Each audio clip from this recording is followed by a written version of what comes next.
আমরা আজকে একটা বিচিত্র বিষয় নিয়ে কথা বলছি, সেটা মানে এই যে তীর্থ, এই কুম্ভমেলা চলছে, লোকজন যাচ্ছে।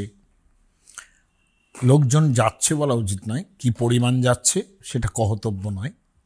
গিয়ে নানান রকম হচ্ছে, ট্র্যাজেডিও হচ্ছে অনেক। আমার বক্তব্য যে এখানে যেরকম একটা হাইপ তৈরি হয়েছে, এটা তো তীর্থের মাহাত্ম্য বর্ণনার ফলে, যে কুম্ভমেলায় গেলে পরে এই হবে সেই হবে। তাহলে এই যে হাইপটা, এটা কিন্তু এ সর্ট অফ অ্যাডভার্টাইজমেন্ট। এটার মধ্যে সত্যও যেমন আছে, কিন্তু বাড়িয়ে বলাও আছে। মাহাত্ম্যখ্যাপন যে কোনো জায়গার, যে কোনো কিছুর, আমাদের দেখবেন আমাদের যত জায়গা আছে, পুরাণগুলো আছে, সব কিছুর পেছনে একটা মাহাত্ম্য লাগানো আছে, যে এটা পড়লে এই হবে, এই কথা যদি তুমি এরমভাবে পড়ো তাহলে তোমার এই হবে, সেই হবে, ইত্যাদি বলা আছে। এখন এই মাহাত্ম্যখ্যাপন অর্থাৎ প্রোপাগান্ডা, মানে স্নো পমেটামের জন্য যেরকম এককালের থেকে প্রোপাগান্ডা আরম্ভ হয়েছে, এখনো হয়, যে আপনি এই সময়ে শীতকালে বোরোলিন মাখুন, আপনার সব হয়ে যাবে। এই যে সমস্ত শুষ্কতা চলে যাবে, খানিকটা সত্য, কিন্তু যতখানি বলা হয় ততখানি কি সত্য? কিংবা অন্যান্য ডিপার্টমেন্টের যে সমস্ত, এমনকি একটা মেডিকেল রিপ্রেজেন্টেটিভ যখন গিয়ে ডাক্তারের কাছে তার ওষুধটার বর্ণনা দেয়, তার মধ্যে যতখানি সত্য থাকে, কোনো সর্বরোগহর ওষুধ এরকমও তো হয় না। কাজে মাহাত্ম্যখ্যাপনের মধ্যে একটা সত্যও যেমন থাকে, সেমনি খানিক অর্ধসত্যও থাকে। এই ব্যাপারটা নিয়ে আমি আজকে বলতে চাইছি। তার মানে এই নয় আমি কোনো তীর্থকে খাটো করছি, কোনো দেবতাকে খাটো করছি না। তাদের একই রকমভাবে আপনারা যেরকম শ্রদ্ধা করেন আমিও শ্রদ্ধা করি, কিন্তু বাস্তব জায়গাটা সেটা আমি বলতে চাইছি। যে তীর্থযাত্রা তৈরি হয়েছিল কিভাবে আমাদের দেশের প্রাচীনরা, যারা বৈদিক সভ্যতায় যাদের অভ্যস্ততা তৈরি হয়েছিল প্রথম, তারা কি করতেন? যজ্ঞ করতেন। কিন্তু এবং শুধু তাই নয়, ব্রাহ্মণ সাধারণ যারা যজ্ঞ করতেন, যারা সমাজের যেহেতু একটু ওপরতলায় বাস করতেন, ফলত তারা তো অলস হয়ে যেতে পারেন।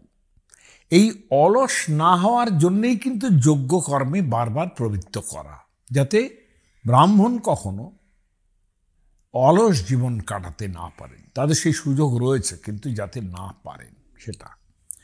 এই জন্যেই বারবার আলস্যের সুযোগ না দিয়ে আমাদের চরৈবেতির মন্ত্র রয়েছে, যেটা আমি আগের দিন চরৈবেতির কথাটা বলেছি, সেটা যথেষ্ট করে বলার চেষ্টা করেছি। যাই হোক, ওটা কতটুকু আপনাদের ভালো লাগবে জানি না, কিন্তু চরণ বই মধুবিন্দিত, চরণ আমাদের পদযুগলকে বসিয়ে রাখার কোনো ব্যাপার নেই, কিন্তু চলতে হবে।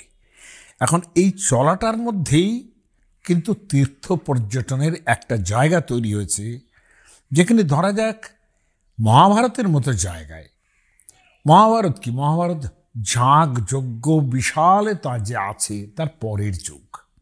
এখানেও রাজস্ব যজ্ঞ হবে কিংবা অশ্বমেধ যজ্ঞ হবে, কিন্তু সেটা ওই বৈদিক ভাবনাকে বাঁচিয়ে রাখার জন্যে। মহাভারতের যুগ যখন ত্রিমূর্তির মতো ব্রহ্মা বিষ্ণু মহেশ্বররা এসে গেছেন, তখন যজ্ঞের ভাবনাটা অনেকটাই ভেঙে পড়েছে। এবং ভেঙে পড়েছে বলছেন বলেই তার একটা অল্টারনেটিভ দিচ্ছেন। কিন্তু ঋষিরা বলছেন মহাভারতে যে বেদেও যজ্ঞের কথা, দেখুন তীর্থ এই যে শব্দটা, এটা বেদের মধ্যে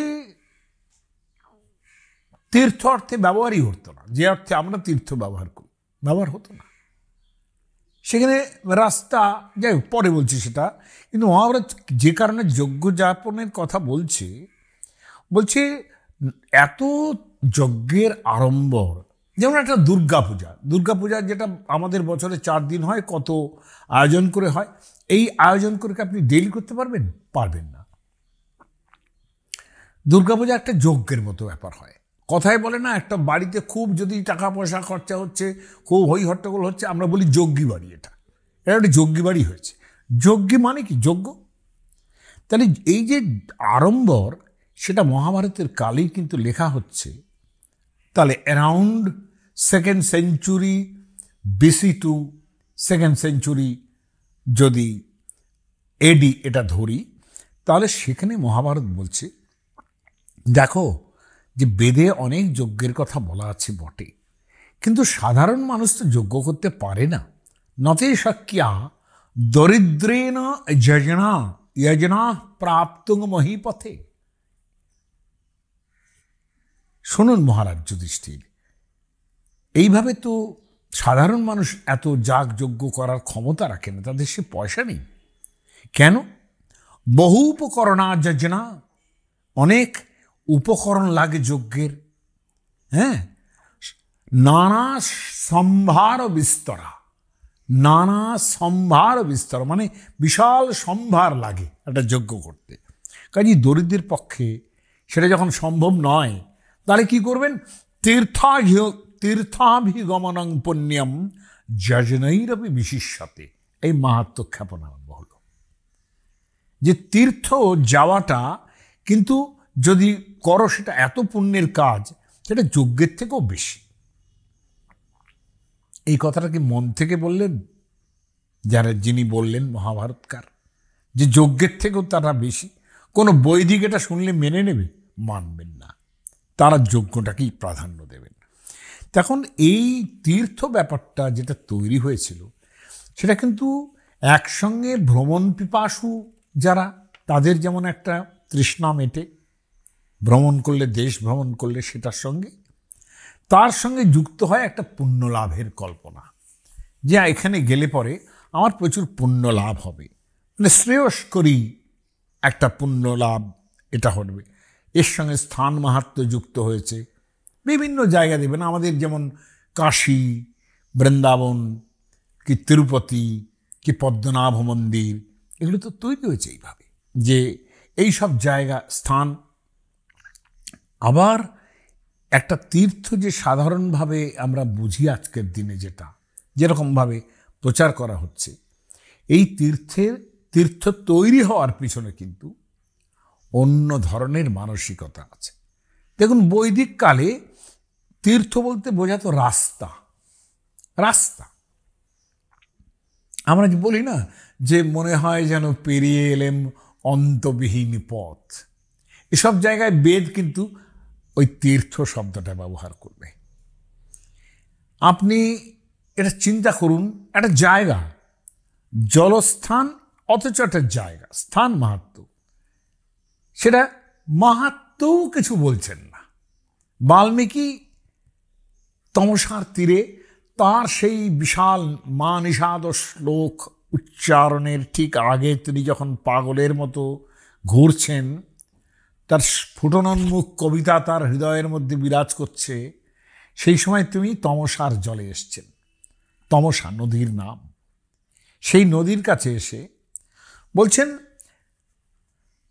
রমণীয়ম ইদং তীর্থম ভরদ্বাজ নিশাময়। তমসা কোনো তীর্থ নয়। এই তীর্থ মানে জল, যেটা পেরোতে হয়। ত্রিধাতু মানে পার হয়ে যেতে হয়। তার মানে তীর্থ বলতে নদী, সাগর, এইগুলো হচ্ছে প্রাইমারি মিনিং, যেটা পেরোতে হয়। হ্যাঁ, তাহলে এই অর্থেই কিন্তু একটা নদী অর্থে বলছেন রমণীয়ম ইদম তীর্থম। হ্যাঁ, এই যে ব্যাপারটা বলা, আমার বক্তব্য তীর্থের মানে অনেকটাই কিন্তু নদী ভিত্তিক। এবং খেয়াল করে দেখুন, আমাদের যে নদীগুলো, এই নদীগুলো কিন্তু আমাদের সভ্যতার জন্ম দিয়েছে। প্রথমে দেখুন সপ্তসিন্ধু, সেই জায়গাটা, সেখানে ঋগ্বেদের মধ্যে শতবার করে ইমং মে গঙ্গে যমুনে সরস্বতী বলে তার যে মন্ত্রগুলো, সব কিন্তু নদী। তার মানে ওই সপ্তসিন্ধুর যে জায়গাটা, সেই জায়গাটা তাদের প্রিয় বাসস্থান ছিল, কিন্তু সেই বাসস্থানের প্রধান জীবনযাত্রার উপকরণ ছিল নদী। নদী না থাকলে সেই নদীতে স্নান, সেই নদীতে জলপান, সব কিছু নদীর উপরে নির্ভর করছে। সরস্বতী যখন একেবারে সরস্বতী এবং দৃষদ্বতী নদীর মাঝখানে এসে পৌঁছলো তাদের বসতি, তো সেখানে সরস্বতী এবং দৃষদ্বতী তাদের জীবনযাত্রা চালিয়েছে। তারপর মাল্টিপ্লিকেশন হচ্ছে, জনসংখ্যা বাড়ছে, শুধু ওইটুকু জায়গার মধ্যে থাকতে পারছেন না যখন, তখন বিশাল সেই নদীটাকে তারা বেছে নিলেন, যার নাম গঙ্গা, তাই না? তার মানে গঙ্গা নদীকে খেয়াল করুন, শুধু গঙ্গা নদীর ওপরে কতগুলি তীর্থ আছে আপনারা একটু সংখ্যা করবেন শুধু। কেন গঙ্গা নদীর তীরে তীর্থ? ওই অঞ্চল জুড়েই কিন্তু মনুষ্য বসতি গড়ে উঠেছে, এপারে এবং ওপারে। এই যে নদীর যে অবদান একটা আমাদের অন্তত সভ্যতা বিস্তারের ক্ষেত্রে, এটা কিন্তু মনে রাখতে হবে। গঙ্গার এধার এবং উধার, এই ধার দিয়ে অনন্ত তীর্থ তৈরি হয়েছে, এবং আরো মূল্য বেড়ে গেছে কখন? যখন একটা কনফ্লুয়েন্স তৈরি হয়েছে, সঙ্গম তৈরি হয়েছে। যেমন সরস্বতী, যমুনা এবং গঙ্গার সঙ্গম। প্রয়াগের তীর্থ মাহাত্ম্য প্রচুর, কিন্তু এই তীর্থ মাহাত্ম্যগুলো কোথাও কোনো মহাভারত, রামায়ণ, পুরাণ, এই যে পুরাণগুলো আছে, আপনি কোথাও কিন্তু দেখাতে পারবেন না যে কুম্ভ শব্দের উল্লেখ হচ্ছে, অর্থাৎ সেই অমৃত সিন্ধু, অর্থাৎ সিন্ধু থেকে, সমুদ্র থেকে যে অমৃত উঠল, সে অমৃতের কারণে যে কুম্ভ শব্দটা বিখ্যাত হয়েছে, সেই কুম্ভের সঙ্গে কুম্ভ মেলার কোনো যোগ দেখা গেল না। মানে কোনো জায়গায় মেলা হচ্ছে সেখানে এটা নেই। আমি একটা পুরাণ মাত্র, ভবিষ্য পুরাণ, তাও ভবিষ্য পুরাণ অনেক লেটার, যেখানে চট্টগ্রামের মগদের কথাও আছে।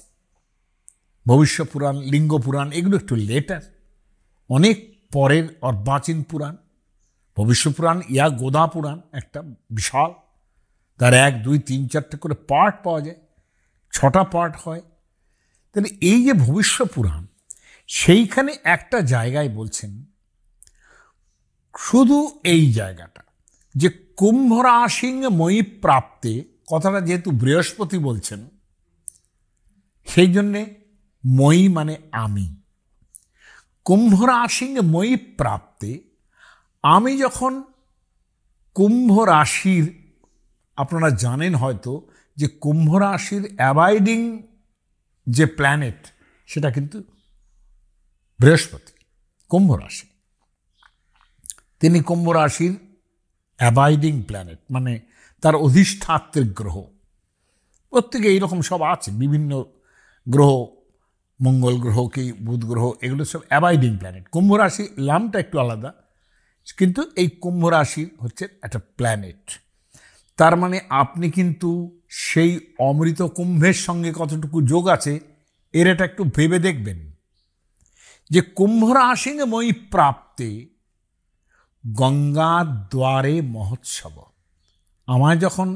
আমি যখন কুম্ভ রাশি প্রাপ্ত হই, পূর্ণ হয়ে উঠি সেখানে, অর্থাৎ I am on the ascendant, সেই জায়গায় গঙ্গার দ্বারে মহোৎসব। গঙ্গার দ্বার মানে অলমোস্ট হরিদ্বার। এই হরিদ্বারে আমার মহোৎসব হয়। তার মানে কুম্ভের যোগ রাশি নক্ষত্রের ব্যাপার, অমৃতের ব্যাপার কতটা এখানে রইল আপনাদের স্মরণ করিয়ে দিয়ে। এটা একবারও কিন্তু এই কথা বলার আগে অমৃতের কথা ওঠেনি, যে অমৃত চলকে পড়েছিল সেখানে, ওঠেনি। কুম্ভ রাশি মই প্রাপ্তে গঙ্গার দ্বারে মহোৎসব, মানে বোঝা যাচ্ছে যে এই সব সময় থেকে কুম্ভ মেলার শব্দটা উচ্চারিত হচ্ছে। কেন বলছে না? বভূব বহুলৈর ভূপৈ কারিতৈ তীর্থ তৎপরই। অনেকগুলো রাজারা সেখানে এসে, তার মানে এই কুম্ভের সঙ্গে রাষ্ট্রের যোগ কবে থেকে হচ্ছে একটুখানি খেয়াল করে দেখুন। রাষ্ট্র অনেকগুলি ভূপাল, তারা এই তীর্থের ব্যাপারে তৎপর হচ্ছেন। অর্থাৎ কুম্ভ রাশি অনুসারে এই নদীর মধ্যে, অর্থাৎ হরিদ্বারে গঙ্গার ওপরে একটা মহোৎসব হবে। সেখানে বহু রাজারা এসছেন এবং তত্রোৎসবে, সেই উৎসবে নরা নার্য, অনেক মানুষ, পুরুষ এবং নারীরা, তারা বহু ভূষণ ভূষিতা, অনেক গয়না টয়না পরে মেয়েরা সেখানে আসে। সমাজজুর দর্শনার্থম পরমানন্দ নির্ভরা, অত্যন্ত আনন্দের সঙ্গে তারা এসে এইখানে একটা মহোৎসব পালন করেন। ভবিষ্য পুরাণ, আর কোনো পুরাণে এরকম কথা নেই, এটা মাথায় রাখতে হবে। যেসব প্রাচীন পুরাণ, সেসব জায়গায় কুম্ভের যোগের কথা আছে, সেটা রাশি নক্ষত্রের ব্যাপারে আছে, কিন্তু এই যে কুম্ভের যে অমৃত, যার সঙ্গে কুম্ভের প্রধান যোগ, তার কোনো রকম ব্যাপার কিন্তু এখানে নেই। আমি ঠিক এই জায়গাটা থেকেই বলতে চাইছি যে আমাদের দেশে নদীমাতৃক যে সভ্যতা, সেখানে সবসময় জলের ব্যাপারে প্রচুর পরিমাণ প্রশংসার জায়গা তৈরি হয়েছে। এবং বেদের মধ্যে পর্যন্ত দেখুন, সেখানে বলছেন তা আপো দেবীরিহ মাম অবন্তু, তোমরা এই যে জল, এই জল আমাদের রক্ষা করুন। পরম আশ্চর্য কিন্তু এইটা যে আমরা জলের প্রতি কতটা কৃতজ্ঞ হয়েছে সেই সেকাল থেকে। আর এই মহাভারতী বোধহয়, এটা তো বেদ থেকে বললাম, কিন্তু মহাভারতী বোধহয় প্রথম বুঝতে পেরেছিল যে পশুপালক জাতি, আর্য জাতি, তারা কিন্তু পশুপালন ছাড়া অন্যান্য যে ব্যাপারগুলো, ধনুর্বিদ্যা জানতেন খুব ভালো, কিন্তু চাষবাসের ব্যাপারটা সেইভাবে জানতো না। কিন্তু ফলত কুরুক্ষেত্রের যে অঞ্চলগুলো, মানে সরস্বতীর জল ধোয়া অঞ্চলগুলো, এগুলোর থেকে গঙ্গা যখন, মানে সরস্বতীর এত প্রশংসা, অম্বিতমা নদীতমা, সেইটা কিন্তু গঙ্গা সেই প্রশংসা কিন্তু পুরোপুরি একবারে গ্রাস করে ফেললেন। কারণ লংগেস্ট নদীর ওপর দিয়ে সভ্যতা তৈরি হচ্ছে, এত বিশাল দূর পর্যন্ত গেছে। মহাভারত বলছে যে আমাদের যে কল্পনা, এটা কল্পনা নয়, সামান্য প্রকৃতি সেখানে সবসময় তীর্থ হয়ে উঠছে। নদীর মতো পর্বতও তীর্থ হয়ে উঠছে। ঋগ্বেদ বলছেন এই যে পর্বতগুলো দেখছো, যার প্রান্ত সীমা এবং এই যত নদীর সঙ্গম স্থল, এই সব জায়গায় যজ্ঞ করলে, তার মানে একটা জিনিস কিন্তু চেপে যাচ্ছে যে পরবর্তীকালে যদি যজ্ঞ নেই, সেখানে গিয়ে স্নান করা থেকে আরম্ভ করে, তপস্যা করা থেকে আরম্ভ করে, প্রায়শ্চিত্ত করা থেকে আরম্ভ করে, এতগুলি ধর্মকার্য করলে পরে, এই ধর্মকার্যগুলো কি? ইনফ্যাক্ট রিপেন্টেন্স, আমি যে পাপ করেছি তার জন্য প্রায়শ্চিত্ত করছি। প্রায়শ্চিত্ত ব্যাপারটা সর্বত্র কিন্তু এই তীর্থের ক্ষেত্রে ইম্পর্ট্যান্ট হয়ে উঠছে। উপহরে গিরিনাম সঙ্গমে চ নদীনাম ধিয়া বিপ্র অজায়ত, এটা কিন্তু ইন্দ্রের ভাবনা, এটা কিন্তু আছে একদম বেদে। তার মানে নদী যে ভাবনা, দেখুন পর্বতগুলো আমাদের গিরিরাজ গোবর্ধন শিলা, আমরা ভগবানের মতো তাকে দেখি। হ্যাঁ, এইভাবেই কিন্তু একটা কাশীর সঙ্গে শিব যুক্ত হয়েছেন। একটা নদীর খেয়াল করে দেখুন, সেখানেও তো বরণা নদী, কাশীর সঙ্গে যুক্ত হচ্ছেন শিব। হ্যাঁ, বারাণসী, অসি এবং বরণা, সেখানে গোবর্ধন গিরিরাজ তিনি যমুনার সঙ্গে, গোবর্ধন এবং যমুনা, তার সঙ্গে যুক্ত হচ্ছেন, অর্থাৎ অখিল রসামৃত মূর্তি কৃষ্ণ যুক্ত হচ্ছেন তার সঙ্গে, রামচন্দ্র যুক্ত হচ্ছেন সরজুর সঙ্গে, সরজু নদীতে রামচন্দ্র তার জীবন পর্যন্ত পাত করেছিলেন। এই যে ব্যাপার, এই যে নদীর সঙ্গে একটা সভ্যতা তৈরি হচ্ছে, ফলত এইখানে কিন্তু তীর্থের মাহাত্ম্যগুলো যত যত জলস্থান আছে, বলছেন সর্বে প্রস্রবণা পুণ্যা, যেখান থেকে জল বেরোচ্ছে, সর্বে প্রস্রবণা পুণ্যা সর্বে পুণ্যাশীলোচ্চয়া, যত যত পাহাড় আছে, উঁচু জায়গা আছে, সবগুলো পুণ্য। তো এইগুলো পুণ্যস্থান সমস্ত প্রশ্রয়ী প্লক্ষ্ম প্রস্রবণ তীর্থ থেকে আরম্ভ করে সেই সরস্বতী নদীর তীরের প্রথম আরম্ভ থেকে আরম্ভ করে আজকে দেখুন গঙ্গার প্রথম থেকে এসে একেবারে গঙ্গা সাগর সঙ্গমে পর্যন্ত তীর্থ হয়ে গেছে। তাহলে এই যে তীর্থ, আমি এই তীর্থের যে দায়, যে মাহাত্ম্য তৈরি করা হয়েছে, পাতার পর পাতা মাহাত্ম্য এগুলোর আছে, কিন্তু লক্ষণীয় এই কুম্ভ কিংবা ইত্যাদির মাহাত্ম্য খুব যে আমরা কোথাও পেয়েছি তা নয়, কিন্তু মহাভারত ইত্যাদিতে বহু বহু তীর্থের কথা আছে। বিশেষ করে যুধিষ্ঠির যখন বনবাসে এসে শুনছেন, কিংবা বলদেবের যে তীর্থযাত্রা, সেই সব সময় প্রত্যেকটা তীর্থের সঙ্গে তার মাহাত্ম্য 4-5 লাইন করে কীর্তন করা হয়েছে, যে এখানে আসতে পারে এই হবে, সেই হবে, সেই হবে, একবারে প্রচুর পুণ্য, এই কথাগুলো বলা হয়েছে।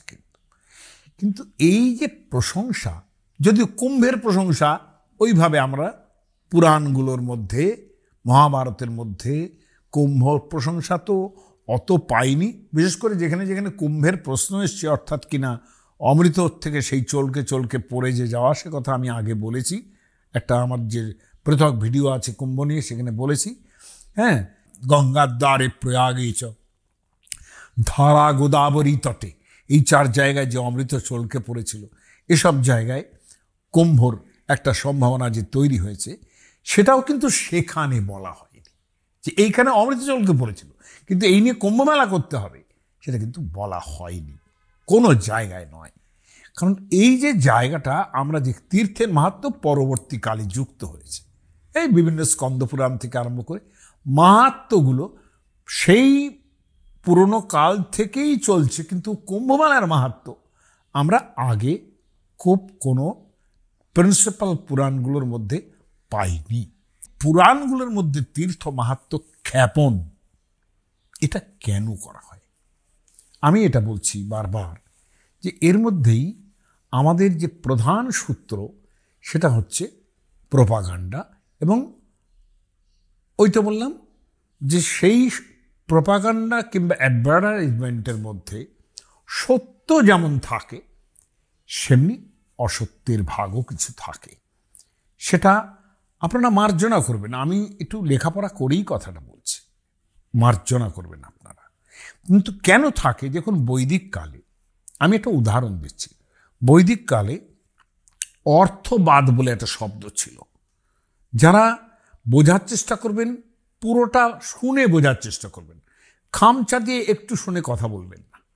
হ্যাঁ, এই অর্থবাদ বলে যে ব্যাপারটা ছিল, অর্থবাদের মানে হচ্ছে যে একটা একটা অর্থবাদের সম্বন্ধে একটা ডেফিনেশন দিয়েছেন। এটা 15শ শতাব্দীর খ্রিস্টাব্দে ডেফিনেশনটা দিচ্ছেন সদানন্দ যোগীন্দ্র তার বেদান্ত সার গ্রন্থের মধ্যে। বলছেন অর্থবাদ কাকে বলে। অর্থবাদ হচ্ছে প্রকরণ প্রতিপাদ্যস্য তত্র ত্রত্র প্রশংসনম অর্থবাদ। যে একটা প্রকরণ, একটা বিষয় নিয়ে কথা হচ্ছে, সেখানে তার প্রশংসাটা বেশি করাটা অর্থবাদ। তাহলে অর্থবাদ কেন করছেন? আপনাদের তো মিথ্যা কথাটা বলা উচিত নয়। বলে মিথ্যা তো নয়, তাই না? এই যে বলা হচ্ছে, তখন সায়নাচার্যর কথা, তিনি বেদের টিকা করছেন। ঋগ্বেদ ভাষ্য ভূমিকা বলে তার একটা জায়গা আছে, অর্থাৎ ঋগ্বেদ টিকা করার আগে অন্তত 30 থেকে 35 পাতা ঋগ্বেদ ভাষ্য ভূমিকা, অর্থাৎ আমি যাকে আমরা এখনকার দিনে বইয়ের ইন্ট্রোডাকশন বলি, ঋগ্বেদ যে ভাষ্য লিখছি তার ভূমিকা, সেই ভূমিকাটা কতখানি ইম্পর্টেন্ট ঋগ্বেদ পড়ার জন্যে আপনারা সেটা পড়লে বুঝতে পারবেন, না পড়লে নয়। তো সায়নাচার্য 14th সেঞ্চুরিতে ঋগ্বেদ তার টিকা করছেন, এবং তার মতো ওই রকম পণ্ডিত লোক খুব কম হয়। তো এই যে সায়নাচার্য, তিনি ঋগ্বেদ ভাষ্য ভূমিকায় একটা প্রশ্ন তুলছেন, বলছেন অর্থবাদ নিয়ে প্রশ্ন তুলছেন। বলছেন এইরকম বেদের প্রবচন রয়েছে, বেদ কখনো মিথ্যা কথা বলে না, হ্যাঁ, এবং আমাদের সমস্ত ধর্মের মূল হচ্ছে বেদ। তো বেদ বলছে যে বনস্পতয় সত্রমাশত, বনস্পতিরা যজ্ঞ করেছিলেন, অর্থাৎ বৃক্ষরা যজ্ঞ করেছিল। সর্পা সত্রমাশত, সাপেরা যজ্ঞ করেছিল। এই কথাটা বলার পর, এই বেদের এই বচনটা উল্লেখ করার পর সায়নাচার্য বলছেন যে এই কথাগুলো তো উন্মত্ত কিংবা বালকদের প্রলাপের মতো বলে মনে হচ্ছে। কেন? তিনি নিজেই প্রশ্ন তুলছেন, বলছেন যেহেতু বনস্পতিরা তাদের প্রাণ আছে, থাকতে পারে, কিন্তু স্থাবর এক জায়গায় দাঁড়িয়ে আছে, তারা মুভ করে না, তাদের কি বুদ্ধি থাকবে যে তারা যজ্ঞ করবে? এটা তো হয় না। সাপেদের চেতনা আছে, তাদের নড়াচড়া দেখতে পাই বটে, তাদের কোনো বিদ্যা এমন কিছু নেই যে তারা যজ্ঞ করেছিল। এই কথাটা বলছো, বলে তাহলে এই কথাগুলোর মানে কি? বেদের বচন তো মিথ্যা হতে পারে না। সায়নাচার্য অসামান্য একটা উত্তর দিচ্ছেন, বলছেন যে দেখুন, এই যে বলা হচ্ছে যে তার মানে এটা কি যে একটু বাড়িয়ে বলা হলো। বলছেন কেন? যে বনস্পতিরা, সায়নাচার্য একেবারে জাস্টিফাই করছেন, বেদ বচন জাস্টিফাই করছেন, কিন্তু সঠিকভাবে জাস্টিফাই করছেন। বলছেন এই কথাটা এই জন্যে বলা হচ্ছে যে বনস্পতি কিংবা সাপেদের মতো নির্বিদ্ধ এবং অচেতন, তথাকথিতভাবে অচেতন স্থাবর কিংবা অচেতন চেতনা থাকলেও সাপেরা, তাদের কোনো তির্যক প্রাণী, তাদের কোনো মানে যজ্ঞ করার ক্ষমতাই থাকতে পারে না। তৎসত্ত্বেও যখন বলা হচ্ছে যে তারা যজ্ঞ করেছিল, তার মানে এই কথাটার মানেটা কি? মানে হচ্ছে যজ্ঞ কর্মে ব্রাহ্মণকে উন্মুখী করার জন্যে এই জিনিসটা, অর্থাৎ তার দিকে প্রবৃত্ত করার জন্যই কথাগুলো বলা হচ্ছে। তার মানে অ্যাডভার্টাইজমেন্ট। মানে হচ্ছে এইটা সায়নাচার্য লিখছেন যে দেখো, বনস্পতিরা পর্যন্ত যজ্ঞ করেছিল, বেদে রয়েছে, সাপেরা পর্যন্ত যজ্ঞ করেছিল বলে বেদে রয়েছে। অতএব তারা যদি যজ্ঞ করে থাকে, তুমি ব্রাহ্মণ, তুমি বসে থাকলে তো হবে না, তোমাকে যজ্ঞ করতে হবে। তার মানে একটা বিষয়ে প্রবৃত্ত করার জন্যে সেই বিষয়ের যে অতিরিক্ত প্রশংসা করা, এইখানেই কিন্তু মাহাত্ম্যের ব্যাপারটাও এসে যায়। মাহাত্ম্য অর্থাৎ আমি মাহাত্ম্য বর্ণনা করছি একটা জায়গার, একটা নদীর, একটা তীর্থের। এই মাহাত্ম্য যে অনেকে এখানে গেলে পরে সব পাপ চলে যাবে, এখানে গেলে পরে সমস্ত তোমার যে চাকরি পাচ্ছে না চাকরি পাবে, কিংবা যার মেয়ের বিয়ে হচ্ছে না মেয়ের বিয়ে হয়ে যাবে, এই যে ব্যাপারগুলো, এইগুলো সম্ভবত একটু মাহাত্ম্যখ্যাপন এই করার জন্যে যে তোমরা তীর্থে যাও। আমি ব্যাপারটা বাড়াবো না বেশি, তীর্থে যাও, হ্যাঁ, এবং সেইখানে ঔৎপাতিক একটা মৃত্যু হলেও সশরীরে স্বর্গে যাবে, এই কথাটাও বলা হয় যখন, তখন আমার একটু খটকা লাগে যে মহাভারতে একমাত্র যুধিষ্ঠির ছাড়া আর কেউ সশরীরে স্বর্গে যাননি। এবং যুধিষ্ঠিরও যে কারণে স্বর্গে গেছিলেন সেটা তীর্থ দর্শন করার ফলে যাননি। কারণ ধর্ম মানে আমাদের দেশে এই বাড়িতে বসে বসে পুজো আর্চার ধর্মটা আমাদের দেশে চালু। ধর্ম শব্দের অর্থ ছিল না, ধর্ম শব্দের অর্থ ছিল অর্ডার, ধর্ম শব্দের অর্থ ছিল ডিসিপ্লিন। সেইভাবে তিনি ডিসিপ্লিন লাইফ লিড করেছেন বলেই তিনি, তার রাগ হয় না, তার কিছু কোনো ব্যাপারে তাকে অপমান করলেও তার অপমান হয় না। এই যে ধীর স্থির একটা মানুষ, তার পক্ষে সশরীরে স্বর্গে যাওয়া, তাও একজনই দেখেছি মহাভারতে, আর কাউকে দেখিনি। স্বয়ং কৃষ্ণ পর্যন্ত, যিনি মহাভারত সূত্রধার, তিনি গান্ধারীর অভিশাপ গ্রহণ করলেন। কেন? তিনি নরলীলায় আছেন, তিনি তার ঐশ্বর্য দেখাবেন না। সেই ঐশ্বর্য দেখালে পরে তো তিনি কবেই দেখাতে পারতেন, কিন্তু ঐশ্বর্য না দেখিয়ে যে হ্যাঁ, এই কুরুক্ষেত্র যুদ্ধের মধ্যে আমার নিশ্চয়ই কিছু, এই যুদ্ধ লাগানোর ব্যাপারে আমার নিশ্চয়ই কিছু উস্কানি ছিল, সেটা আমি বৃহত্তর ধর্মের জন্য করেছি, কিন্তু তাতেও যে পাপ হয়ে থাকে, তার মানে পাপটা কেউ স্খলন করতে পারছেন না। কেন? পাপ হচ্ছে কর্মের ফল। কৃষ্ণ সেই কর্মের ফল আত্মস্থ করেছেন, গান্ধারীর অভিশাপ গ্রহণ করেছেন, এবং মৌসল পর্বে তাকে সামান্য ব্যাধির হাতে মৃত্যুবরণ করতে হয়েছে। এটা কেন? নরলীলায় আছেন তিনি। কাজে মানুষের মধ্যে যা হয় তিনি তাই গ্রহণ করেছেন। তিনি কোনো অতিলৌকিক ঐশ্বর্য এখানে দেখাননি। দেখিয়েছেন যে কর্মের যে ব্যাপারটা, সেটা একেবারেই মনুষ্যের অধীন। তুমি যদি পাপ করো, সে অন্যায় তোমাকে সইতে হবে, এবং যদি কর্মফল তোমার হবে, কোনো কিছু দিয়ে তা ধুতে পারবে না। স্বয়ং কৃষ্ণও ধন্যী। এইটা দেখানোর জন্যেই যে পাপ কখনো কোনো হাজার গঙ্গা স্নান করে, হাজার করলেও কিচ্ছু হবে না। হ্যাঁ, লাভ নেই, কেন? ওটা তোমার হাতে দেওয়া আছে, ভগবান তোমাকে দিয়েছেন। ভগবদ্গীতায় বলছেন, ভগবান বলছেন, না দত্তে কস্যচিৎ পাপম নচৈব সুকৃতং বিভু। আমি কাউকে পাপও দিই না, কাউকে পুণ্যও দিই না। আমি কারো পাপ গ্রহণও করি না, পুণ্য গ্রহণ করি না। ওটা মানুষের স্বাধীনতা। কাজেই পাপ যদি করো, সেটা ভুগতেই হবে। পাপ কিভাবে কিভাবে হয়? কর্মফল ভোগ করতে হবে। না হলে যদি পাপ যাওয়াতেই চাও, তাহলে সেক্ষেত্রে এমনই ব্যবস্থা সেটা করতে হবে যে তুমি যে তীর্থে যাচ্ছ, সেখানে গিয়ে ওই ত্যাগ, বৈরাগ্য, তপস্যা এইসব করতে হবে। তার মানে কি? তুমি রিপেন্ট করছো, মানে তার মানে পাপ করে যতক্ষণ না পর্যন্ত তুমি সেটা নিয়ে রিপেন্ট করছো, তা নাহলে এরকম কখনোই হবে না যে কোনো একজন ভদ্রলোক তিনি খুন রাহাজানি করলেন, হ্যাঁ, এবং প্রচুর পরিমাণ ধ্বংস করলেন, কাউকে রেপ করলেন, তারপরে কুম্ভমেলায় গিয়ে একটা টুক করে ডুব দিলেন, সব পাপ চলে গেল। ইম্পসিবল। এটা সম্ভব, বাস্তবভাবেও এটা সম্ভব নয়। এমন হবে না তার কুম্ভমেলায় ডুব দিলেও, গঙ্গাতে ডুব দিলেও যে তাকে পুলিশ ধরবে না। এমন কখনো হবে না তিনি গড়াদে থাকলে তার দরজা খুলে যাবে, সঙ্গে সঙ্গে তিনি বেরিয়ে আসবেন। এই ম্যাজিকগুলো ঘটবে না। পরিষ্কার আপনাদের জানাচ্ছি, এই ম্যাজিকগুলো ঘটবে না। পাপের একটাই ফল, তোমাকে রিপেন্ট করতে হবে। সেটা রিপেন্ট নানাভাবে করা যায়, জেলে গিয়েও করা যায়, মানসিকভাবেও করা যায়। এই কথাটা, এই অ্যাডভার্টাইজমেন্টের যে জায়গাটা, এই জায়গাটা মাথায় রেখে আমি আরও কয়েকটা জায়গা আপনাদের বলবো।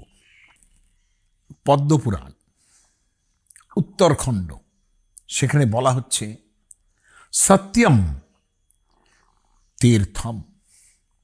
তীর্থ কাকে বলে? সত্য হচ্ছে তীর্থ। ক্ষমা তীর্থম। আপনি যদি ক্ষমা করতে পারেন, সেটা তীর্থ। তীর্থানাম উত্তমং তীর্থম। সমস্ত তীর্থের সবচেয়ে উত্তম তীর্থ হল বিশুদ্ধির মনসপুল। আপনার মনের যদি বিশুদ্ধতা তৈরি হয়, সেটা সবচেয়ে বড় স্নান, তীর্থ স্নান। হ্যাঁ, জায়ন্তে চ ম্রিয়ন্তে চ জলেষ্বেশ জলৌকস। জলৌকস, ওক মানে হচ্ছে বাস, আমরা বসতি যাকে বলি, ওক।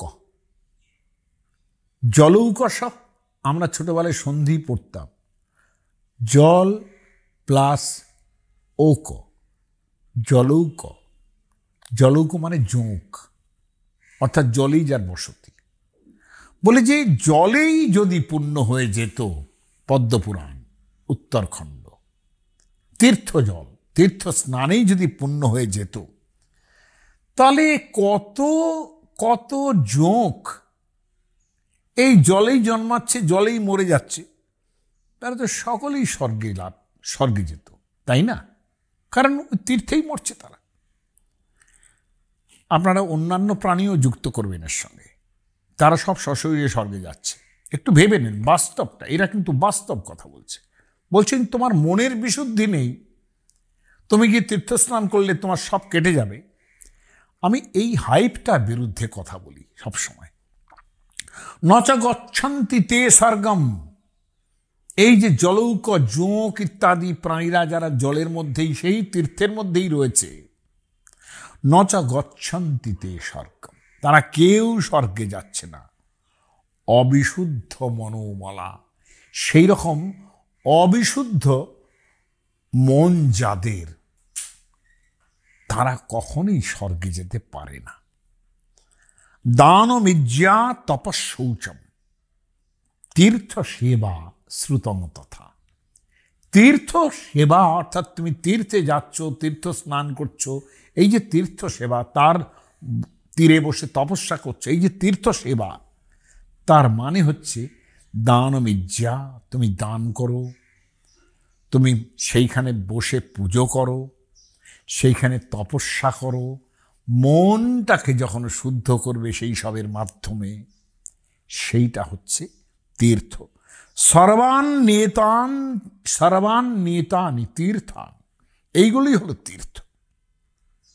যদি ভাবও নির্মল, কিন্তু ভাব যদি নির্মল না হয়, তাহলে এই তীর্থের কোনো মূল্য নেই। বামন পুরাণ বলছেন আত্মা নদী, তুমি যে নদীর জলে স্নান করতে যাচ্ছ, তোমার আত্মাই নদী। সংযত তো অপূর্ণা, অর্থাৎ তোমার মন যদি, আত্মা যদি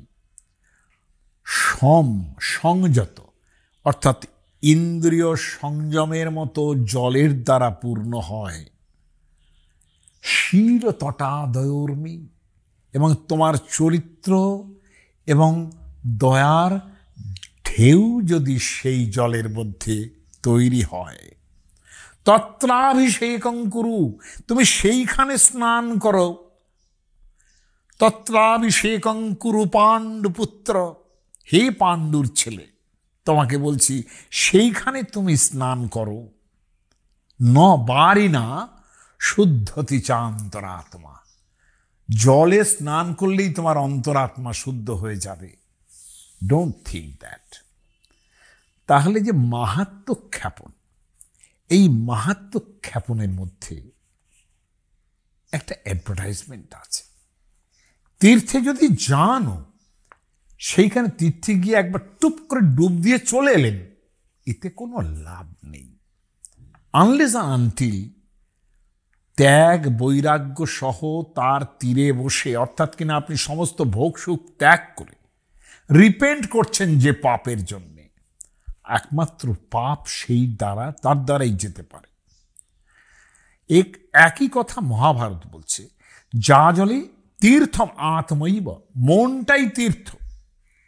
মাস্ম দেশাতিথির ভব, তুমি বিভিন্ন জায়গায় গিয়ে তীর্থ করবে, এসব জায়গায় অতিথি হতে যেও না। এতান ঈদৃশকান ধর্মান আচরণ নিহ যা জলে, তুমি নিজেকে যখন ভাবতে পারবে যে এই রকম তুমি বিশুদ্ধ হয়েছ, তবেই তোমার তীর্থ।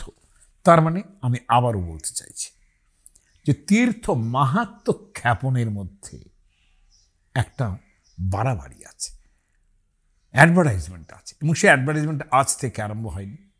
অনেক কাল ধরে যখন তীর্থ মাহাত্ম্যগুলো লেখা হয়েছে, তার মধ্যে থেকে সেই অ্যাডভার্টাইজমেন্ট কি আজকের দিনের একবিংশ শতাব্দীতে এসে যদি সেই অ্যাডভার্টাইজমেন্টগুলো করি, তাহলে মানুষ বিভ্রান্ত হবে না? ধর্মের নামে সেটা করা উচিত নয়।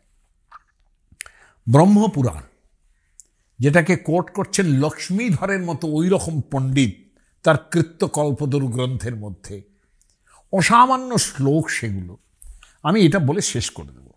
সর্বেন গাঙ্গেন জলেন সম্যক, সমস্ত গঙ্গার জল দিয়ে, হ্যাঁ, মৃত পর্বতে না পথ ভাব দুষ্ট, গঙ্গার মাটি দিয়ে সারা শরীর লেপে রাখো, কিন্তু ভাব যদি নির্মল না হয়, মনের যদি বিশুদ্ধি না থাকে, আজন্মন স্নান পরোপি নিত্যম, সারা জন্ম ধরে, জন্ম থেকেও যদি স্নান করে যাও মৃত্যু পর্যন্ত, ন শুদ্ধতি ইতি বয়ং বদাম, আমরা বলছি এইভাবে শুদ্ধ হওয়া যায় না। আমিও তো তীর্থের কথাই বলছি। আমি যাদের কথা বলছি সেটা ব্রহ্মপুরাণ, যেটা কোট করছেন কৃত্যকল্পজরু তরু, যার তীর্থ বলে একটা আলাদা খণ্ড আছে। তার যে কোন তীর্থে যাবে, কি করবে না করবে, তার একটা আলাদা খণ্ড আছে। তিনি প্রথমেই আরম্ভ করছেন এই কথাগুলো বলে একেবারে ইন্ট্রোডাক্টরি জায়গায়, যে এত সারা জীবন ধরে যদি জন্ম থেকেও স্নান করো, যদি ভাব দুষ্ট হয়, গঙ্গাদি তীর্থে সুবসন্তি মৎস্যা, ওই একই কথা বলছেন। বলে সমস্ত গঙ্গার মধ্যে কিন্তু মাছেরাও সবসময় ঘুরে বেড়াচ্ছে। আমরা বলি না গঙ্গার ইলিশ, ওরা প্রত্যেকে কিন্তু সশরীরে স্বর্গে যাচ্ছে। তাহলে গঙ্গাদি তীর্থেষু বসন্তি মৎস্যা, দেবালয়ে পক্ষী সংঘাশ্চ নিত্যম, সমস্ত দেবতাদের আশ্রম মন্দির, যেখানে শত শত কবুতর থেকে আরম্ভ করে কত পক্ষী থাকে, ভাবোজ্ঝিত আসতে, যেহেতু তারা এই মনুষ্যোচিত যে নির্মল ভাবের সঙ্গে যুক্ত নয়, ন ফলং লভন্তে, তারা কোনো ফল পায় না। তীর্থাশ্চ দেবায়তনাশ্চ মুখ্যাত, কাজেই তীর্থ কিংবা দেবায়তন মন্দিরে গিয়েও কিন্তু কোনো লাভ হবে না যদি না তোমার ভাব শুদ্ধ থাকে। ভাবং তত হৃৎ কমলে নিধায় তীর্থানি সেবেত সমাহিতাত্মা, মনের মধ্যে যে সমস্ত বাসনা কামনা মুক্ত হয়ে, আপনারা তো যারা তীর্থ মাহাত্মের মধ্যে শুধু বাসনা কামনাই আছে, যে তুমি এই পাবে, এই পাবে, এই পাবে, ইনি বলছেন তা নয়। তীর্থ কল্পজরু তরু, যিনি তীর্থের ওপরেই বই, সেখানে বলা হচ্ছে ভাবং তত হৃৎ কমলে নিধায় তীর্থানি সেবেত সমাহিতাত্মা, ইয়া তীর্থযাত্রা কথিতা মুনীন্দ্রই কৃতা প্রযুক্তাপনুমোদিতা চ, আপনি এইভাবেই তীর্থযাত্রা করতে পারেন। তীর্থে যেতে পারেন তখনই যখন আপনার ভাব নির্মল হবে। তাং ব্রহ্মচারী বিধিবৎ করোতি সুসংযত গুরুণা সন্নিযুক্ত, এই যে বারবার এই এক কথা বলে যাচ্ছেন, এটা সবসময় মনে রাখতে হবে যে তীর্থে গেলে যজ্ঞের ফল হবে, সেটা কিন্তু তখনই যখন আপনার মনের বিশুদ্ধতা আসবে। তার মানে আপনার পাপ নির্মল হওয়ার জন্যে সেই সংযম, সেই মনের মধ্যে ভাব পরিষ্কার করা, এইগুলোর কিন্তু অপেক্ষা আছে। যার জন্যে সর্বাণি তীর্থান্নপি চাগ্নিহোত্র তুল্যানি নৈবেতি বয়ং বদাম, কোনো তীর্থই কিন্তু অগ্নিহোত্র অর্থাৎ যাগযজ্ঞের সমান হতে পারে না। যেটা মহাভারত বলেছিল যে যজ্ঞর মতো তার থেকেও বেশি ফল পাওয়া যাবে। অ্যাডভার্টাইজমেন্ট। ইনি বলছেন কৃত্যকল্পতরু, বলছেন যোজক কশ্চিৎ তীর্থযাত্রাং তু গচ্ছেৎ সুসংযত সচ পূর্বগৃহেষ্বে, আগে ঘরের মধ্যে সংযত হয়ে থাকুন, সমস্ত অন্তরিন্দ্রিয় বহিরিন্দ্রিয় দমন হোক, তারপর তীর্থযাত্রা করুন, আপনার ফল হবে। তাই বলে সশরীরে স্বর্গে যাওয়াটা সম্ভব হবে বলে মনে হচ্ছে না। তার মানে কুম্ভস্নানই বলুন কিংবা তীর্থযাত্রাই বলুন, সেসব জায়গায় কোনো পুণ্য হবে না তা কিন্তু নয়।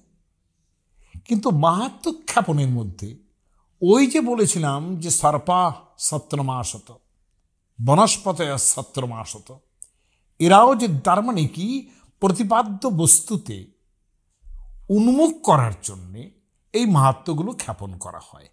অর্থাৎ তীর্থে যাতে আপনারা যান সেই জন্যে এত এত তার পুণ্য হবে, সমস্ত পাপ চলে যাবে, এইগুলো বলা, এগুলোর মধ্যে খানিক অর্ধ সত্য আছে, যেটাকে আমি অ্যাডভার্টাইজমেন্ট বলছি।